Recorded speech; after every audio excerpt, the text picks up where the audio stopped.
Shalom, salam sejahtera bagi Bapak, Ibu, dan saudara-saudariku yang terkasih dalam Kristus. Hari ini saya akan membagikan tentang kisah dan surat-surat dari Rasul Paulus. Sebagai latar belakang Paulus dilahirkan dengan nama Saulus. Ia dilahirkan di kota Tarsus di Kilikia sekitar tahun 1-5 setelah Masehi di Provinsi Tenggara Tarsus, Turki.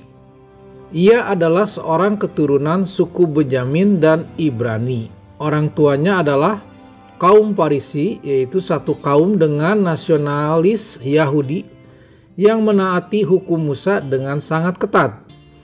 Kaum yang berusaha melindungi anak mereka dari kenajisan orang-orang non-Yahudi. Apapun yang berbau Yunani dibenci di dalam rumah tangga Saulus, tetapi ia dapat berbahasa Yunani dan sedikit Latin. Di dalam rumah tangganya ia berbahasa Aram, sebuah bahasa daerah Ibrani yang merupakan bahasa resmi Yudea. Keluarga Saulus adalah warga negara Roma, tetapi memandang Yerusalem sebagai kota yang sakral dan kudus.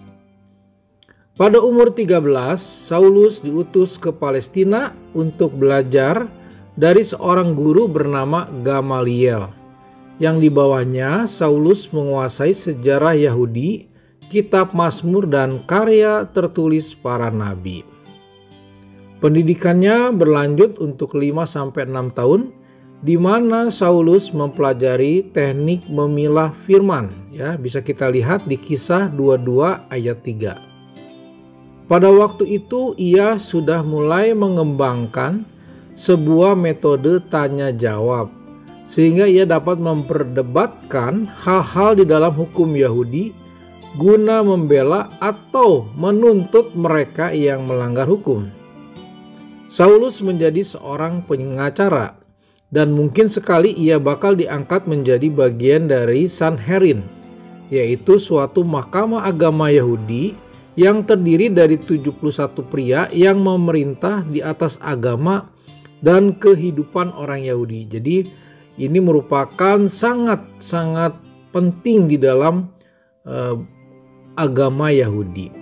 Saulus sangat bergairah terhadap imannya, dan imannya tidak memperoleh adanya kompromi. Ya, gairah ini menuntun Saulus menjadi seorang yang fanatik agama dan sifatnya teroris. Ya, artinya ekstrim. Ya, kalau orang itu bersalah wajib dihukum.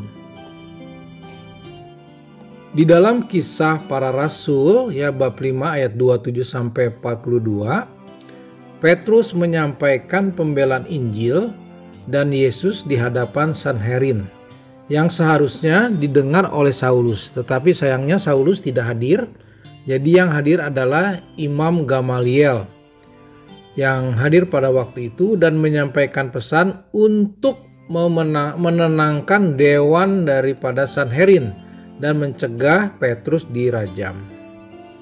Kemudian Saulus hadir di dalam penghakiman Stefanus, ya. Bisa kita lihat di Kisah 7 ayat 58. Setelah pembunuhan Stefanus, mulailah terjadi penganiayaan yang hebat terhadap jemaat di Yerusalem. Saulus bertekad menghapus semua orang Kristen, dan ia tidak kenal lelah karena ia menganggap aksinya itu adalah yang benar karena sebagai pengabdian kepada Allah. Tidak ada yang lebih menakutkan atau lebih kejam daripada teroris yang berbasis agama, karena ia percaya ia sedang melakukan kehendak Tuhan dengan membunuh orang yang tidak bersalah. Bisa dilihat pada Kisah Para Rasul bab 8 ayat 3 menyatakan, tetapi Saulus berusaha membinasakan jemaat itu, dan ia memasuki rumah demi rumah dan menyeret laki-laki dan perempuan keluar dan menyerahkan mereka untuk dimasukkan ke dalam penjara. Kemudian terjadi titik perubahan dalam kisah Paulus, bisa dilihat pada Kisah 9 ayat 1-22, ketika terjadi pertemuan antara Paulus dengan Yesus Kristus. Ketika Paulus berangkat dari Yerusalem ke Damsyik, sekitar yang jaraknya perjalanan 241 km. Saulus merasa geram kepada orang-orang Kristen dan berniat untuk mematikan semua orang Kristen. Sebelum berangkat, ia telah meminta surat perintah dari imam besar yang ditujukan kepada bait-bait Yahudi di Damsyik, dan ia meminta izin untuk mengumpulkan atau menangkap semua penganut Kristen kembali ke Yerusalem untuk di perjalanan. Di dalam perjalanan, Saulus dikelilingi sinar terang dari surga sehingga ia tidak sanggup menatap cahaya tersebut dan ia jatuh ke tanah. Ia mendengar kata, "Saulus, Saulus, mengapa engkau menganiaya aku?" Jawab Saulus, "Siapa engkau Tuhan?" Katanya, "Akulah Yesus yang engkau aniaya." Mulai saat itu, kehidupan Saulus dibalikkan. Cahaya Tuhan membutakan, dan sepanjang perjalanan menuju Damsyik, ia harus mengandalkan rekan-rekannya menuntunnya hingga sampai di tempat. Sebagaimana yang diperintah oleh Yesus, Saulus melanjutkan perjalanannya ke Damsyik untuk bertemu dengan Ananias, yang pada awalnya ia ragu untuk menemui Saulus karena sebagai orang yang jahat. Tetapi Tuhan menyatakan kepada Ananias bahwa Saulus adalah alat pilihan untuk mengusung nama Yesus kepada orang-orang non-Yahudi, raja dan umat Israel, dan ia akan menderita karenanya. Kemudian Ananias mengikuti instruksi Tuhan dan menemukan Saulus. Kemudian ia menopangkan tangan di atas kepalanya dan memberitahukan penglihatan Yesus Kristus. Melalui doa, Saulus menerima Roh Kudus sehingga penglihatannya dipulihkan dan ia dibaptis. Saulus kemudian langsung masuk ke dalam bait dengan menyatakan Yesus dan mengatakan bahwa ia adalah Putra Allah. Para umat yang ada di sana terheran-heran dan ragu karena mereka tahu akan reputasi Saulus sebagai orang-orang yang mengejar orang Kristen. Para Yahudi berpikir pasti kedatangan Paulus adalah untuk membawa orang-orang Kristen ke Yerusalem. Keberanian Saulus meningkat ketika para Yahudi yang tinggal di Damsyik kehilangan kata-kata oleh pembelaan Saulus yang membuktikan bahwa Yesus adalah Sang Kristus. Paulus pernah tinggal untuk beberapa waktu di Arabia, Damsyik, Yerusalem, Suriah, dan Kilikia. Dan Barnabas meminta bantuannya untuk mengajar jemaat gereja di Antiokhia.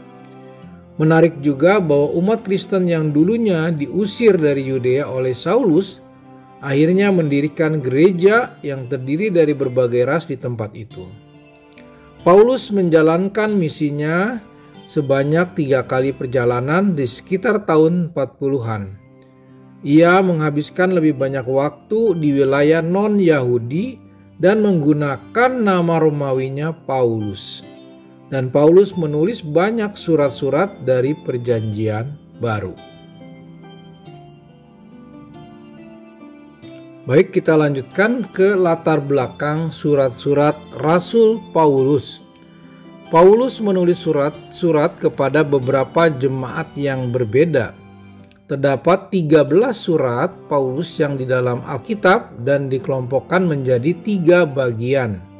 Yang pertama adalah surat-surat kepada jemaat, yang kedua surat-surat penjara, dan 3 adalah surat penggembalaan.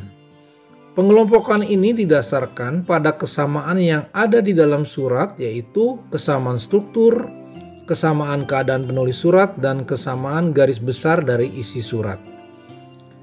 Kita bahas yang untuk surat jemaat. Surat jemaat adalah surat-surat Paulus yang ditulis kepada jemaat tertentu ketika permasalahan yang muncul.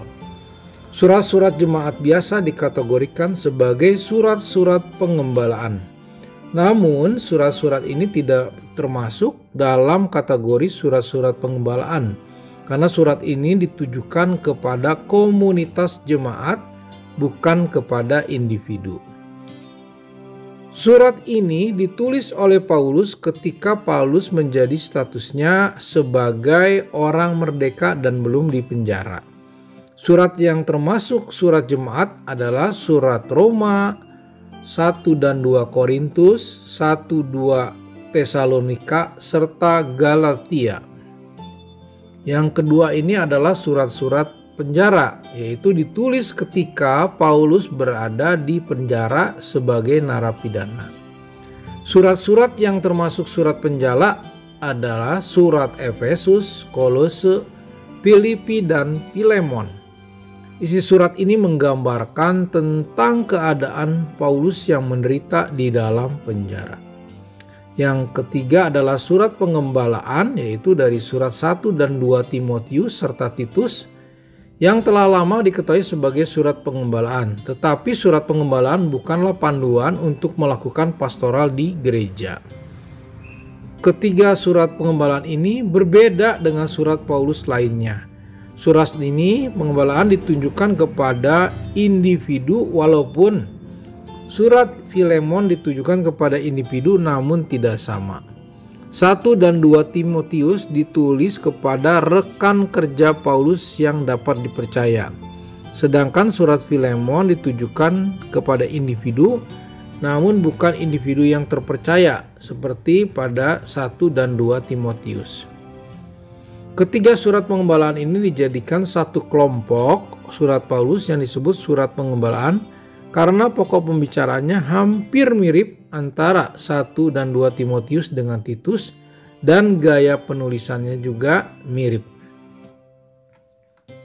Demikianlah Bapak Ibu yang terkasih, kisah dan surat-surat Rasul Paulus. Semoga dengan kisah ini kita semakin diberkati oleh Tuhan Yesus. Terima kasih, Tuhan memberkati. Amin.